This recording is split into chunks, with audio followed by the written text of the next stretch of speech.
Welcome to Wabwas on Wire. Today we're talking about Dr. Mahathir Mohamad's analysis of Malay land ownership and political survival.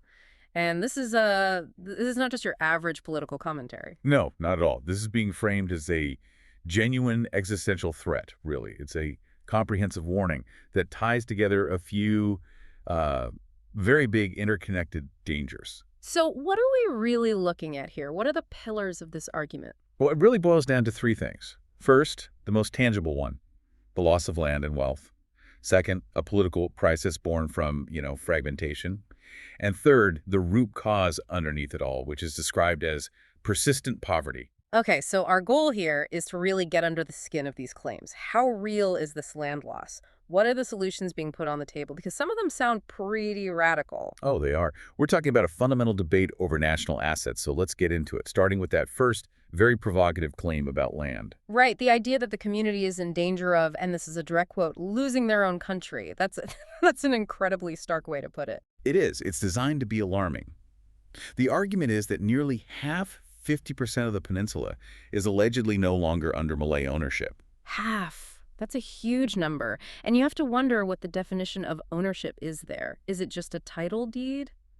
Or is it about economic control? That's the critical question, isn't it? Yeah. But the analysis links it directly to urbanization. The idea is that all the major cities are now considered, for all intents and purposes, lost territory. Lost in what sense? Economically? Politically? Both. The argument is that if you don't own the economic base in the cities, you can't win elections there. So Malay candidates, he claims, just stand no chance in these urban constituencies. And cities are always expanding, pushing outwards. Exactly, and that's the mechanism of the loss. The urban sprawl swallows up the suburbs, which were previously owned but are now being sold off piece by piece as land values go up. It's a cycle then. Rising prices make it tempting to sell, and every sale contributes to this perceived loss of control. Precisely. And it's not just houses in suburbs. He lists the big-ticket items.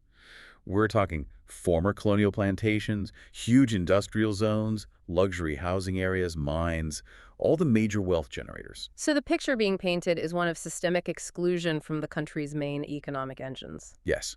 And he even gets specific, pointing to Pulau Penang and saying almost the entire island is considered lost in this sense.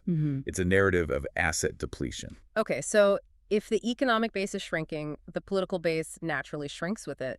Let's talk about the political side of this. It's a direct link. Fewer areas with a strong ownership base means, fewer winnable seats. But the core problem identified here is actually self-inflicted. How so? Political fragmentation, plain and simple. There are just too many Malay parties competing with each other. So they're splitting the vote. They're splitting the vote. The numbers might be there in total, but because they're divided among, 3, 4, 5 different parties, no single one can get enough seats to form a government on its own. So what's the proposed solution to that? It sounds simple on paper, I'm sure. It is unity. The prescription is for all these parties to come together under one single banner, put forward one candidate per constituency. Just one. Just one. If they could do that, he argues, victory wouldn't just be possible, it would be highly likely based on the demographics. It's a call to put the collective good above party politics. But that feels like the biggest challenge of all, getting longtime rivals to just put everything aside. And if they did, there's another catch, right? Oh, absolutely. The crucial caveat, unity among the politicians is only half the battle. Turnout is everything. If voters are apathetic or just don't bother, then the whole strategy falls apart. It requires change from the top and the bottom all at once. Okay, let's pivot a bit. Despite this picture of loss and poverty, the argument is that there's a huge financial arsenal just sitting there waiting to be used. This is where the numbers get really eye-opening. The point is that, institutionally, the community is incredibly wealthy. He points first to Permodalan National Berhad, or PNB. Oh, massive fund. The massive Malay-owned fund with billions and billions of ringgit. And he uses the 118-story tower as proof of its power. If you can build that, you can do anything. Okay, so that's one major fund. But it gets bigger, doesn't it? Much bigger, especially when you start looking at funds a unified government could potentially influence. Take Bank Negara Malaysia's reserves. The National Reserve. Yes, cited at around 120 billion US dollars. Something like, 400 billion ringgit? It's the nation's safety net. And then you have the really big one, the retirement funds. Now we're talking astronomical figures. The Employees Provident Fund, or KWSP, holds nearly 1 trillion ringgit. 1 trillion. It's hard to even comprehend that amount of money. It is. And then you add in the billions From Retirement Fund Incorporated, the pool of capital is just immense. But hold on. That money isn't just sitting there. KWSP and Tabung Haji funds. That's people's retirement and savings. There's a legal fiduciary duty there. And that is the massive analytical hurdle this argument has to clear. The implication is that unified government could strategically use these funds to fight poverty and buy back land. But the question is, can you? Or, I guess, should you? It would be a huge political and legal battle to repurpose retirement savings for social engineering, no matter how noble the goal is claimed to be. A massive one. The analysis presents the money as available, but getting access to it is a whole other story. So let's assume, for the sake of argument, that the political will is there.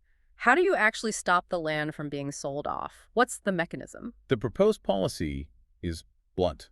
It's a complete freeze on the sale of land. A freeze? You mean you just can't sell your land anymore? Not to just anyone.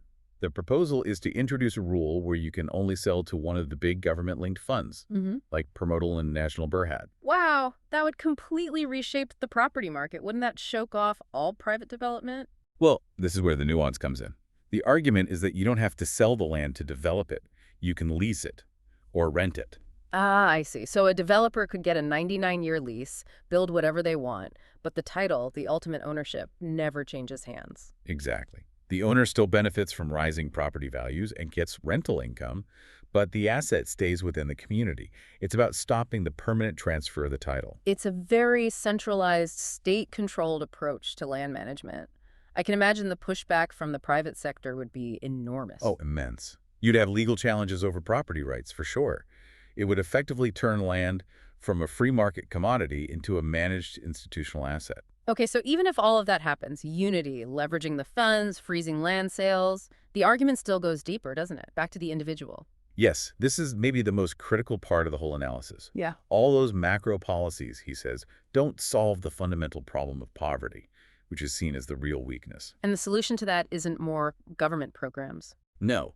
The solution, he states very clearly, is for the community to get into business and enterprise, actively, aggressively. He's quite critical of the current mindset, isn't he? The preference for the easy way. Very critical. The value system is criticized for favoring secure salary jobs, like in the civil service, over the risks and struggles of entrepreneurship. That preference for safety, he argues, is what prevents real wealth creation. Even though the country has so many natural resources to work with. Right. He points to the land, the rivers, the sea, the climate. All these assets are there, but they're seen as being underexploited by the community itself. It's an opportunity cost of that risk-averse culture. So really, it's a call for a complete cultural shift. It's an ultimatum, really. The value system has to change from one that seeks comfort to one that embraces the difficulty of building a business. Without that internal shift, he says, the poverty cycle will just continue, and all the other strategies won't matter in the long run.